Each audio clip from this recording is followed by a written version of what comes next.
बंदी कर रहे हैं, जहाँ तहरीक बेशतर कारकुन रूपोश हो गए हैं, वहीं फैजाबाद में भी भारी नफरी तैनात कर दी गई है। मेरे साथ इस वक्त मौजूद हैं सैयद सरवर शाह सैफी साहब, अमीर जनूबी पंजाब में TLP के रुकन शुरा हैं। जनाब शाह जी अस्सलाम वालेकुम। वालेकुम अस्सलाम वरहमतुल्लाह। शाह जी, अब तक TLP के कायदीन के खिलाफ कितनी FIRs दर्ज हो चुकी हैं और कितनी गिरफ्तारियां अमल में आ गई हैं? बिस्मिल्लाहिर्रहमानिर्रहीम। मुबशर भाई, सबसे पहले मैं आपका शुक्रिया अदा करता हूँ। समी इब्राहिम साहब, अपना दूसरे साथी, जिन्होंने इस कड़े वक्त में हुकूमत की इतनी सख्तियों के बावजूद हक की आवाज को आगे चलाया। अल्लाह ताला आपको जज़ाए खैर अता फरमाए। जहाँ तक FIR का ताल्लुक है, 250 FIR तो उस वक्त थी जब इन्होंने हमारे साथ मुआहिदा किया था, तो मेरे ख्याल में शायद इससे ज्यादा अब तक और FIR दी जा चुकी हैं।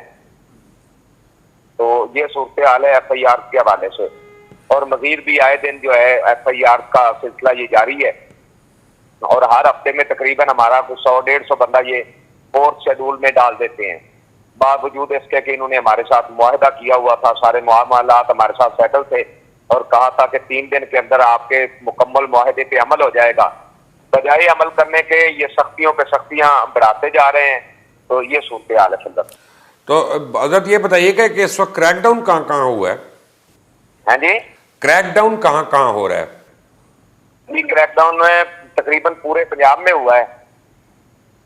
अच्छा। खसूसन शुमाली पंजाब, वस्ती पंजाब और जनूबी पंजाब, और सबसे ज्यादा सख्ती जनूबी पंजाब में है।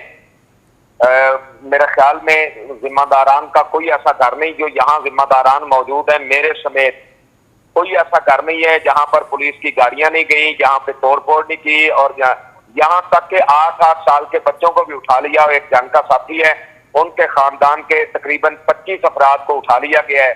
हमारे एक सैयद किबरिया शाह साहब हैं, उनका मेहमान आया हुआ था, ब्रादर इन लॉ, तो उनको उठा के ले गए हैं। तो ये कंडीशन है। हजरत, आप लोगों के मुतालबात जो है उसमें सिर्फ साद रिजवी साहब की रिहाई है या कुछ और भी उसमें है? नहीं सर, हमारे मुतालबात वो हैं जिनका ऐलान शेख रशीद साहब ने किया था, वजीर दाखिला ने। जिस दिन मुज़ाकरात फाइनल मुज़ाकरात हुए थे ना, उस दिन जो उन्होंने ऐलान किया था ना, तो हमारे वो मुज़ाकरा अपना मुआहिदा है। हम ये चाहते हैं कि हमारे उस मुआहिदे पे मिन्नो अन अमल किया जाए, जिस तरह के जिसको सब ने बैठ कर तय किया था। तो अब कल आप लोग लॉन्ग मार्च कर रहे हैं, तो क्या उम्मीद कर सकते हैं? क्या आपके ख्याल में जब इतनी बड़े लेवल पे गिरफ्तारियां हो रही हैं, क्रैकडाउन हो रहे हैं, तो लॉन्ग मार्च हो सकेगा आपका? जी जी, इंशाल्लाह लॉन्ग मार्च के हवाले से हमारी भरपूर तैयारियां हैं जी। हमारे पास बहुत सारी स्ट्रेंथ अल्हम्दुलिल्लाह मौजूद है। फिर आगे जिस रास्ते से हमने जाना है, रास्ते में हमारी मुकम्मल तैयारियां मौजूद हैं, और इस हवाले से कोई मसला नहीं है। इंशाल्लाह हमारा ऐसा लॉन्ग मार्च होगा कि चश्मे फलक ने ऐसा नजारा पहले जिंदगी में कभी नहीं देखा होगा जैसा हमारा इंशाल्लाह ये लॉन्ग मार्च होगा। तो हजरत ये बताएं कि फिर आप फैजाबाद चले जाएंगे या इस्लामाबाद चले जाएंगे, वहां पहुंच के क्या होगा? जी, ये जाएंगे तो फिर इंशाल्लाह हम रास्ते में फाइनल कर लेंगे। मजलिस शूरा भी साथ होगी, मजलिस आमला भी साथ होगी।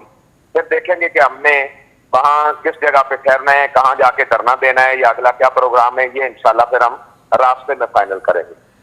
लेकिन मुझे मैं बड़ी दुख से पूछ रहा हूँ कि देखें, अगर हुकूमत काम को कुछ करती है तो लोग शहीद होते हैं, लोग करते हैं तो उनका नुकसान होता है। किसी से ये ख़त्म नहीं हो सकती चीज़?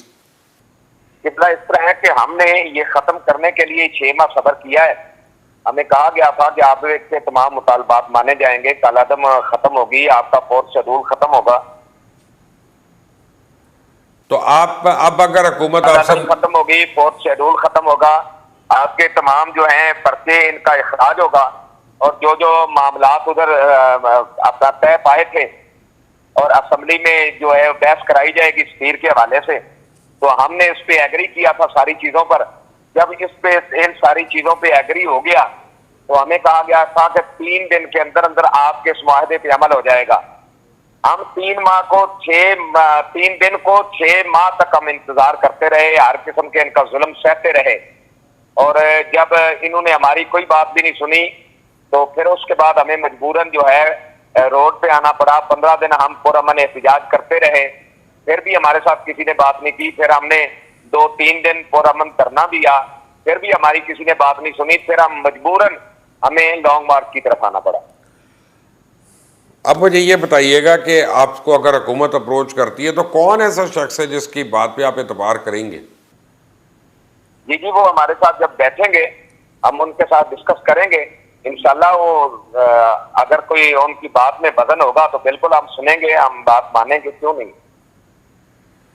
अब मुझे बड़ा दुख है वैसे ये बात करते हुए लोगों के आगे कि जनाब उस्ताद रिजवी साहब जो हैं अदालती अहकामात के बावजूद उनको नज़रबंद किया गया, तो मैं कह सकता हूँ कि इसमें बहुत सीरियस एक इशू है और ये हुकूमत को इसका जवाब कभी ना कभी तो देना पड़ेगा।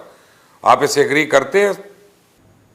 जी जी मुबशर भाई, इस तरह है ना कि आप लोगों के सामने है कि हमने दरवाजा अदालत का भी खटखटाया, सुप्रीम कोर्ट से भी हमें कामयाबी हुई, हाई कोर्ट से भी हमें कामयाबी हुई, और फिर हुकूमत के साथ मुज़ाकरात भी किए। हुकूमत ने अपने मुज़ाकरात भी उड़ा दिए, हाई कोर्ट सुप्रीम कोर्ट के फैसले भी उड़ा दिए। अब हमने इस मामले को अवाम की अदालत में रख दिया है, हमने इस मामले को अल्लाह और उसके रसूल की अदालत में रख दिया है। इंशाअल्लाह अज़ीज जो 2 नंबरी कर रहे हैं अल्लाह इनको जरूर जलील करेगा इंशाअल्लाह, हमें उम्मीद है अल्लाह की रहमत। सैयद सरवर शाह सैफी साहब, आपका बहुत बहुत शुक्रिया हमें ज्वाइन करने के लिए। आपका भी बहुत शुक्रिया। आप सुन रहे थे शाह जी की बातें और तहरीक लब्बैक का मौक़िफ़ आपके सामने आ गया।